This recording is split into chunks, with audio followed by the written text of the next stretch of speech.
Përshëndetje, jeni me edicionin qendror të lajmeve në Radio Televizionin 21.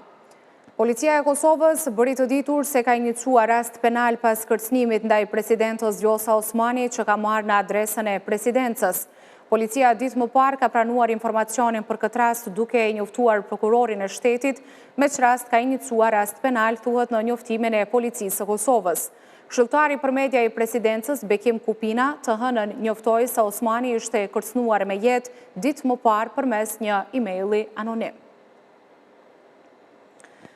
Taborët politike e kanë katandis vendin duke dështuar disa herë radhazi në konstituimin e kuvendit të ri, thonë analistët politik.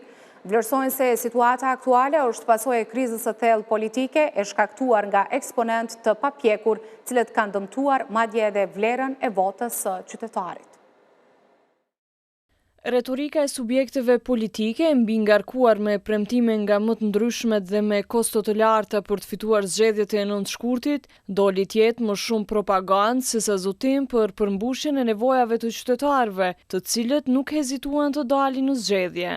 Por as 100 ditë pas zgjedhjeve parlamentare, problemi ka mbetur që në start dhe përpasoj dështuan të gjitha përpjekjet për ta konstituar kuvendin që do t'i hapte udhë formimit të ekzekutivit. Analisti Shkodran Regjaj vlerëson se situata e krijuar i ka zbehur vlerën votës së qytetarit. Realisht e kemi dëmtuar jashtëzakonisht dy institucione të cilat kanë qenë jashtëzakonisht të rëndësishme për shtetin tonë dhe për gjitha vendet.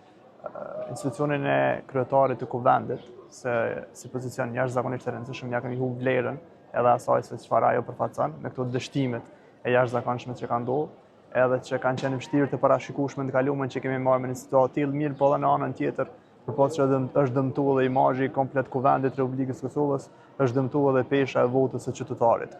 Për faktin se të zgjedhurit për parlamentin e ri 18 herë radhazi shpërfaqen vetëm animozitet ndërpartijak, askush nuk shpreh optimizëm për konstituimin e kuvendit, duke thelluar kësaj krizën politike e cila shpërfaqet kudo ku duhet të shihet dora e shtetit. Fajin për këtë blokadë institucionale, analistja politike Makbule Shkodra i adreson partisë së parë të dalë nga zgjedhjet e nëntëshkurtit.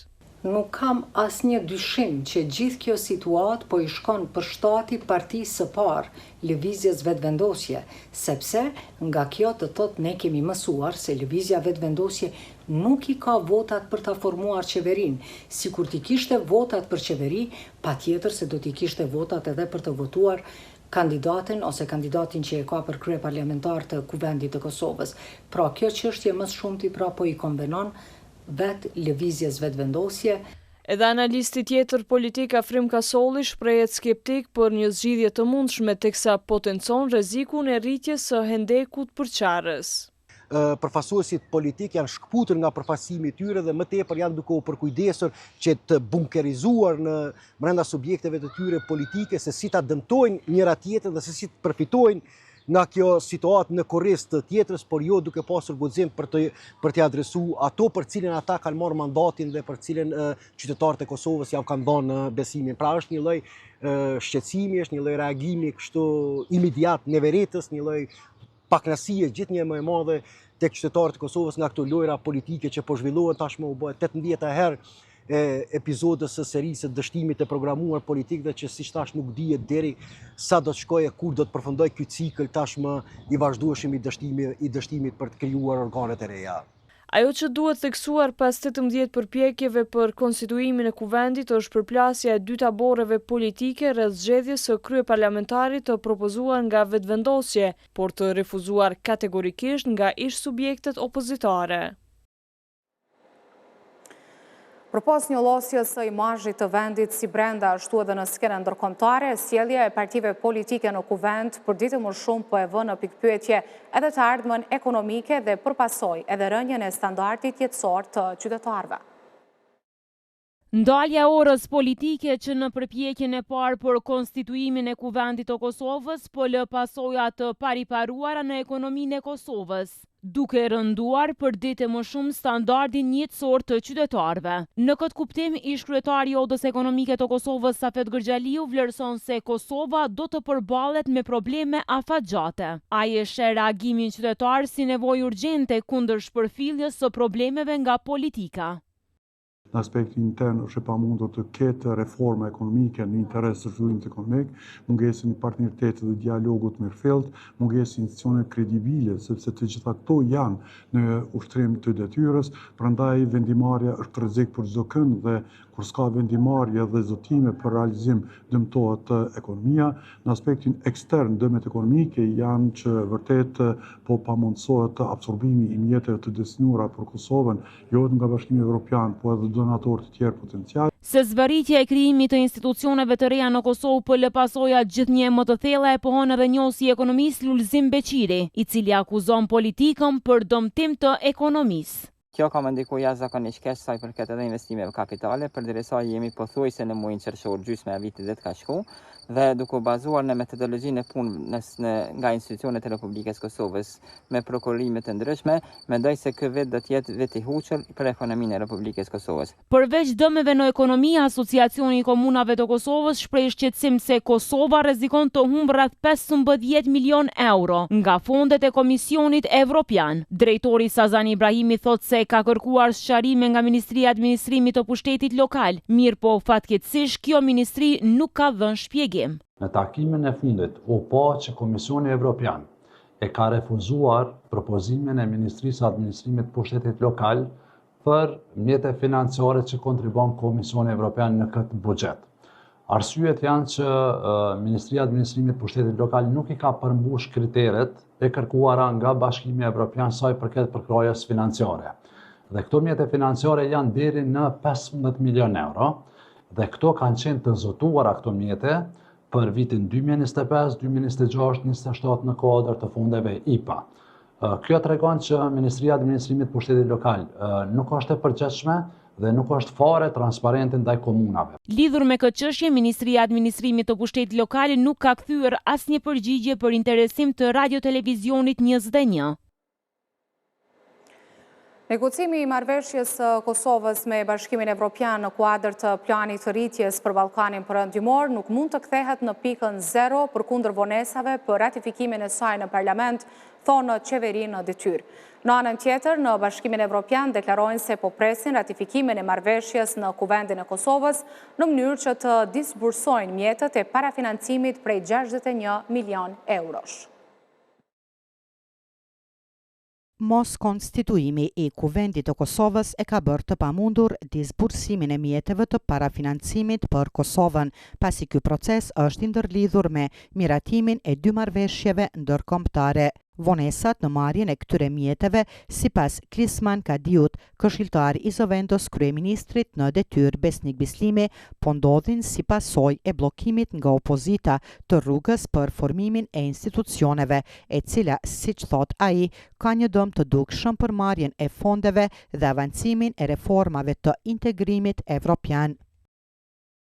Nuk bëhet fjalë për kthim në pikën 0, por për një dëm të dukshëm dhe bllokues të vjimësisë në marrjen e fondeve dhe avancimit në zbatimin e reformave, që po vjen si pasojë e bllokimit nga opozita të rrugës për formimin e institucioneve të reja. Me sa duket për ta, interesat personale dhe partijake janë më të rëndësishme se sa interesat shtetërore dhe krijimi i institucioneve të reja, që do të sillte edhe marrjen e parafinancimit në vlerë 7% apo 61.2 milion euro nga shuma totale prej 882.6 milion euro, që do të përfitojë Kosova nga Bashkimi Evropian përmes planit të rritjes për 3 vitet e ardhshme.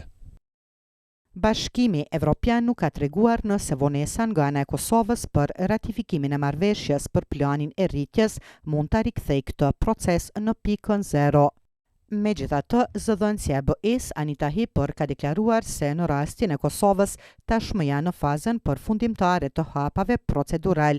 Sipas saj, këta hapa pritet të mundsojnë disbursimin e mjeteve paraprake sa më herët gjatë vitit 2025.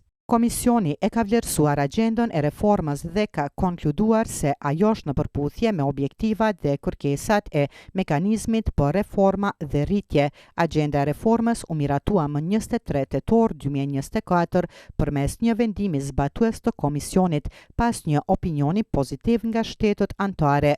Kosova ka kërkuar lirimin e parave paraprake deri në 7% të shumës totale të parashikuar në kuadër të këtij mekanizmi. brendshme. Aktualisht Komisioni dhe Kosova janë në fazën përfundimtare të hapave procedural, të cilët pritet të mundsojnë disbursimin e parave paraprake sa më shpejt në vitin 2025 në pritje të përfundimit të procesit të ratifikimit nga ana e Kosovës.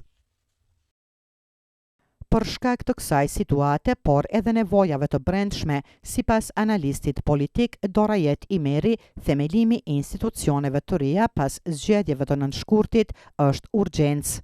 Konstruimi i institucioneve të Kosovës në fillim kuvendi e më vonë qeveria nuk është vetëm një urgjencë të thënë në planin e brendshëm, por në veçanti në raportet me partnerët tanë strategjik dhe në veçanti me Bashkimin Evropian. Ka miliona euro që janë në pritje të zotimeve që Kosova mund të marrë ndaj tyre. Dhe kjo nuk mund të bëhet pa konstruimin e kuvendit, sepse në atë institucion kryen këto veprimtari. Prandaj është fort e rëndësishme për Kosovën që sa më parë jetë të mundur, madje që në herën e ardhshme të konstruoj plotësisht kuvendin e Kosovës dhe brenda ditëve sa janë precizuar në kushtutut të mund të formojë dhe qeverinë e Kosovës në mënyrë që Kosova të japë përgjigje Bashkimit Evropian, por edhe nevojave të tjera të cilat lidhen me qeverisjen. Qeveria e Kosovës ka negociuar dhe aprovuar që në tetor të vitit të kaluar agendën e reformave me Bashkimin Evropian për planin e rritjes dhe si e tillë ajo është aprovuar si vendim edhe nga Komisioni Evropian. Në hapat e radhës janë dy marrëveshje që duhet të ratifikohen nga kuvendi. E para është marrëveshja për instrumentin e planit të rritjes, e cila është nënshkruar nga qeveria dhe Komisioni Evropian dhe është dërguar në kuvend që në dhjetor 2024. E dyta është ajo për ratifikimin e marrëveshjes për HUA.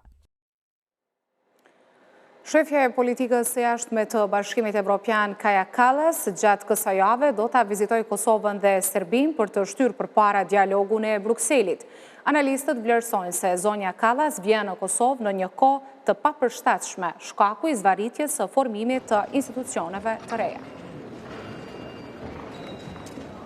Në këtë turne, përfaqësuesja e lartë e Bashkimit Evropian Kaja Kallas synon të shtyjë përpara procesin e dialogut në Bruksel, duke qëndruar në dy shtete, Kosovë dhe Serbi, të cilat për vitet e tëra janë në një proces, fundi të cilit as që përmendet. Sipas burimeve të Radio Televizionit 21, Kallas do të arrijë në Kosovë këtë të premte, pasi të ketë vizituar një ditë më parë Serbinë. Mediat në Beograd raportojnë se në agjendën e takimeve do të jenë marrëdhëniet e Serbisë me Rusinë dhe dialogu me Kosovën.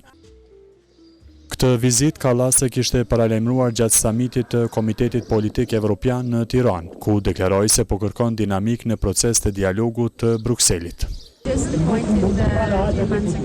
Sapo e kemi emëruar përfaqësuesin e posaçëm të Bashkimit Evropian për dialogun Prishtinë-Beograd.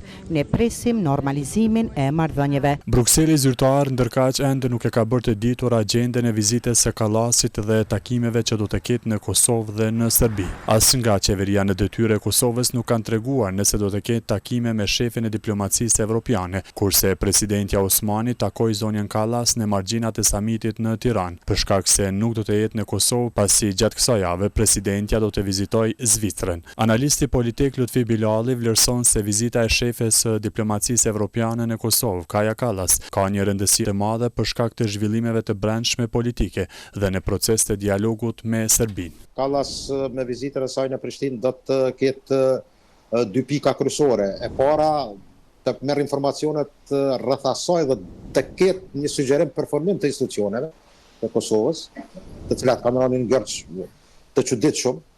Dhe dyta, mendoj që procesin e dialogut dëshiron të jap një kohje më dinamike, mirë po a do të jetë në gjendje që dialogu të filloj pa konstruimin e qeverisë, pa formimin do thotë të institucioneve, sidomos në këtë rast të qeverisë. Besoj që është pak më problematike. Ligjëruesi universitar Dorajet Imeri sheh indicje se dialogu midis Kosovës dhe Serbisë mund të nisë shumë shpejt, referuar edhe një deklarate të presidentit të Francës Emmanuel Macron, i cili ka thënë se javët e ardhshme pritet të rifillojnë takimet e përfaqësuesve të dyja vendeve. Sipas tij, vizitat e zyrtarëve të lartë evropian vijnë në kohën kur përfaqësuesve politik u është bërë qartë se duhet sa më shpejt të formojnë institucionet e reja. Në këtë prizmë konsideroj që jemi evropian dhe në veçantisht shtetet veç do të marrim me shumë seriozitet këtë çështje dhe kjo mund të jetë pastaj si një alarm do të thëja zgjimi për partitë politike të Kosovës që të konstituojnë sa më parë kuvendin e Kosovës dhe të formojnë qeverinë në mënyrë që të shmanget ky hendek i madh në të cilën aktualisht gjendemi dhe në kjo zbastije e madhe institucionale me të cilët ballafaqohen vendi ynë. Por analisti politik Lutfi Bilal vlerëson se zonja Kallas vjen në Prishtinë në një situatë as pak të favorshme për shtetin për shkak të blokadës për formimin e institucioneve. Evropianët dëshirojnë që të startojnë me një dinamikë dhe mendoj që tentojnë të krijojnë si të them, një lloj imizhi të tyre që po kanë suksese në politikën e jashtme. Procesi i dialogut Kosovë-Serbi ka ngecur në kohën kur akuzat e ndërsjella kishin arritur kulmin, ndërsa Bashkimi Evropian ka paralajmëruar pasoja për palët në rrugën e tyre integruese nëse nuk zbatohen obligimet e dala nga dialogu. Në Prishtinë u promovua libri Kritika e mendjes politike i ambasadorit të parë kroat në Kosovë, Zlatko Kramarić, libër që paraqet një analizë të thelluar të ngjarjeve politike dhe kulturore në Kroaci dhe rajon. Ish ministri i punëve të jashtme të Kosovës dhe njëherësh deputeti i PDK-s Enver Hoxhaj librin e vlerësoi si të veçantë. Vlera e librit është që nëse ne kemi menduar që politika e identitetit me fundin e luftës të Kosovë në atën nëndën me shpallën e pavarësisë të Kosovës e të malit zi takojnë të kalurës, tash për shumë që ka një rikthim të politikat të identitetit globalisht, prandaj dhe libri e ka një vlerë të veçantë. Libri trajton edhe problemin e rikthimit të historisë, se na po jetojmë në kohë kur po na rikthehet historia. Rikthimi i historisë po ndodh duke pa një përpjekje të Serbisë për të ushtruar një rol të një shtetit hegemon dhe matutje në Ballkan, duke kërkuar që ta gjejë fatin jashtë kufive të saj. Ndërsa profesori i filozofisë në Universitetin e Prishtinës, Bekim Baliqi, vuri në pa këndvështrimin ndryshe të autorit të librit për politikën. Ka qenë kënaqësi pra me lexuar një libër i cili është shkruar për politikën, por shkruar për një këndvështrim tjetër. Çfarë trajton autori është që, si më thon, trajton raportet politike edhe proceset historike ndërmjet periudhave komuniste dhe postkomuniste, duke e analizuar dhe ndikimin që ka pasur në politikën bashkëkohore në hapësirat e ish Jugosllavisë. Në kontekstin ballkanik, Kramarić analizon tensionet midis aspiratëve evropiane dhe traumave historike. Ambasadori i parë kroat Zlatko Kramarić u shpreh në fund se Kosova paraqet një vend të veçantë në jetën e tij. Prishtina, përkatësisht Kosova, paraqesin një vend të posaçëm në jetën time. Në fakt, këtu fillova të merrem me diplomacinë e vërtet. Unë kështu e kam paramenduar veten. Kam qenë kryetar komune, kam qenë antar i partisë, antar i parlamentit, merrem me diplomaci, por këtu në Kosovë kam filluar më të vërtet të mësoj se diplomacia nuk është protokoll, por është diçka tjetër, veçanërisht në vitet 2008, 2009 dhe 2010 kur unë isha këtu.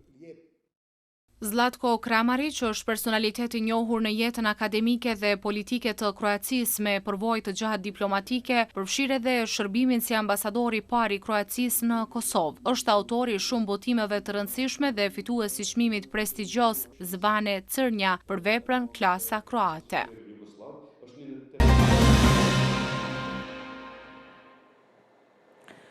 Zyrtar të komunës së Prishtinës shprehen optimist se janë afër zgjidhjes së problemit të shkaktuar nga akuzat e ndërsjella të komunës dhe kompanisë për menaxhimin e mbeturinave pastrimi. Tani për tani janë angazhuar 2 kompani private për mbledhjen e bërllogut, cilat po punojnë me kapacitete të plotë. Për këtë gjendje duke theksuar frikën nga pasojat shëndetësore që mund të vinë nga ekspozimi i vazhdueshëm ndaj mbeturinave. Kam endim të gjendje mbeturina, s'ki që komenton për shedhe vetë, për smundje më në të marë smundje, po edhe ka shumë biznise këtu për rrasë që e kena veç që legacion dhe më thonë. Qerro, komplet Maxi, e tu sil, ketë tejte atjet atë lisesi, të orë të nalë, ketë e gjujnë bërdogjën shtë edhe keqja është edhe nësi biznise, Tu ishti këtë bizniset, ka këtu shumë biznise që dikush bjen çmër, dikush bjen vaj, edhe inspekcioni nuk i shon kërkojnë abet. E që kjo është e keqja. E keqja tjetër është që s'lidhet për rrugë qitën këtu, por ndryshe inshallah që hekin ma shumë çfarë thonë. Veturinat dyta krete që sajde po do të më shel hund pe pa pastërtie. Si që tash nuk e di se gjithë kanë mojt, di me kohë kanë marrë kret, po se di që u bon. A po friksohet që mund me marrë në ismë? Po sigurisht, po valla. Bekim Prestovci, drejtori i shërbimeve publike në komunën e Prishtinës, thot se 2 kompanit private që i kanë kontraktuar për mbledhjen e mbeturinave janë duke punuar me kapacitete maksimale për largimin e mbeturinave të grumbulluara. Gjendja po shkon ka stabiliteti.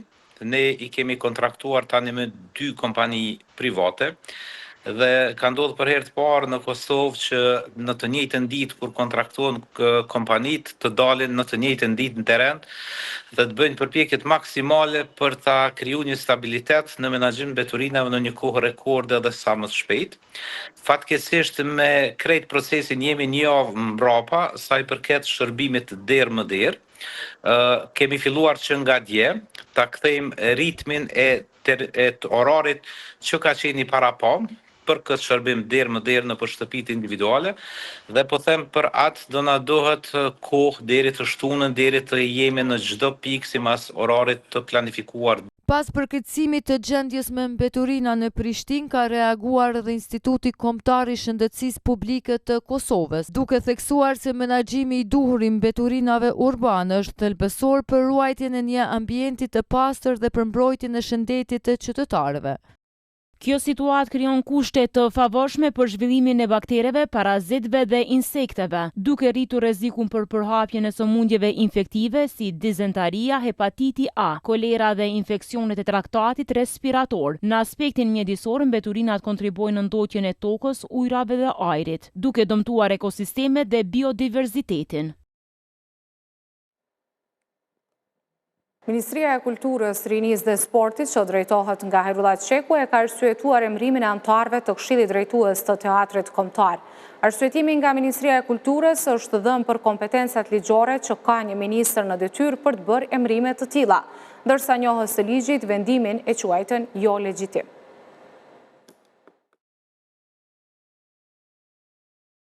Ditë më parë është bërë e ditur se ministri i dorëhequr Herullat Qeku ka emëruar Këshillin e ri drejtues të Teatrit Kombëtar të Kosovës. Megjithatë, bazuar në ligjin për qeverinë e Republikës së Kosovës në 31.1.3, thuhet se institucionet qeverisëse nuk iniciojnë procedura të reja për emërim në pozita publike, për të cilat kanë kompetenca në bazë të ligjeve përkatëse. Në lidhje me këtë vendim të Ministrisë të Kulturës, Rinisë dhe Sportit ka reaguar edhe Eugen Cakolli nga Instituti Demokratik i Kosovës, i cili tha se bordet po mbushen kundërligjshëm në mënyrë që të sigurohet tereni për pas qeverisjen. Rasti i fundit është ai i Këshillit Drejtues të Teatrit Kombëtar, por ky nuk është vendim teknik, as urgjent e as rutinë një ish ministri. Është vazhdim i planifikuar i kontrollit politik mbi institucionet përmes nënshkrimeve të momentit të fundit. Pikërisht ajo për të cilën janë kritikuar të gjitha qeveritë e mëparshme. Pushteti nuk po qeveris më, por po siguron terren për pas qeverisjen. Dhe gjithçka bëhet mbi një logjik të qartë, por të mbrapsht. Për sa kohë nuk të ndalon dikush, s'ke pse ndalesh vetë. Megjithatë, Ministria e Kulturës, Rinisë dhe Sportit në një deklaratë drejtuar mediave është arsyetuar se ky proces nuk përbën shkelje. Derisa të funksionalizohet Këshilli Kombëtar i Artit dhe Kulturës, dispozitat e akteve nënligjore paraprake nuk bien ndesh me ligjin numër 08 L245. Prandaj në bazë të legjislacionit në fuqi dhe me qëllim që të mos krijohet vakum institucional, ministri në detyrë ka emëruar këshillat drejtues sipas statuteve përkatëse. Se ky vendim është jashtëligjshëm pajtohet edhe ish-zëvendës ministri i Kulturës Engelbert Zefaj. Çdo iniciativë tashmë e qeverisë në largim është i paligjshëm, sepse ligji për qeverinë e Kosovës i sqaron këto gjëra shumë mirë, sidomos ai neni i famshëm që tregon për kufizimet e një qeverie në dorëheqje ose në largim. Aty tregon shumë qartë që qeveria dhe ministrat respektivisht nuk kanë të drejtë të marrin asnjë iniciativë se nisin procedura të reja për asgjë, në këtë rast as për emërtim të zyrtarëve për pozita publike. Do thonë është diçka e jashtëligjshme. Aktori i Teatrit Kombëtar të Kosovës Adrian Morina ka thënë se një këshill i politizuar nuk është diçka e re, sepse kjo është bërë edhe më herët, por jo siç ka ndodhur në qeverisjen e fundit. Për këshillin e kaluar, ai thotë se janë dënuar nga ministria, vetëm pse nuk i kanë detyruar aktorët të ndërpresin grevën. I vetmi institucioni i cili nuk e ka thënë asnjë fjalë për grevën e aktorëve është janë antarësia e Këshillit të Teatrit Kombëtar të Kosovës, që është një fatkeqësi e madhe. Madje së voni përmes mediave e kemi kuptuar që edhe kanë shënuar vrejtje ose kanë vendosur në parapërjashtim menaxhmentin, pikërisht pse nuk na kanë detyruar që si grevist ta ndërprejmë grevën, e kanë përcjellur përmes media që këshilli politizuar me shumë anëtar të partisë që aktualisht ka qenë në pushtet. Me thonë drejtën nuk është kur gjë e re, kryesisht gjitha partitë e kanë shfrytzuar këto pozita për miratu militante vetë, por jo në kësi masa, jo në kësi përmasa, jo në kësi nivele, dhe mbi të gjitha, jo me njerëz të cilë kanë blokuar punë në Teatrin Kombëtar të Kosovës. Për më tepër, Ministria e Kulturës, Rinisë dhe Sportit për këtë çështje është paditur edhe nga partia politike Lidhja Demokratike e Kosovës. Ju falenderit për vëmendje dhe mirupafshim në edicionet e radhës.